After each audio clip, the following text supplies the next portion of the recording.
Hello guys, সবাইকে জানাই বিজয়া দশমীর শুভেচ্ছা। আবার 365 দিন অপেক্ষা করে আবার মা আসবেন। এটা ছিল নবমীর নাইটের ভিডিও। আমি দিদির মেয়ে রেডি হয়ে চলে গিয়েছিলাম আমাদের এখানকার কিছু প্যানেল হপিং করার জন্য। প্রচুর লাইন পড়েছিল, লাইন দিয়ে অবশেষে আমরা প্রতিমার কাছে চলে আসি। ওখানে কিছু ফটো ভিডিও তুলে নিই। এখানে ফটো তোলার জন্য কিছু জায়গাও ছিল। ওখান থেকে বেরিয়ে তারপরে একটা গেম খেলি।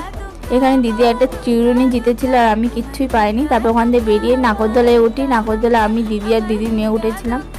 তারপর ওখান থেকে নাগরদোলা থেকে নেমে দিদির মেয়ে এই বেলুনে উঠেছিল, বেলুনে কিচ্ছুখানি খেলে নিয়ে তারপর আমরা চলে আসি স্টলে খাওয়ার জন্য।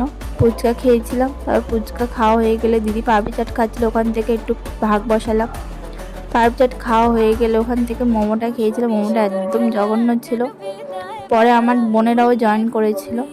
তারপর দিদি বাড়ি চলে আসার আমরা মামাদের সাথে আরও কিছু প্যান্ডেল দেখার জন্য চলে আসি।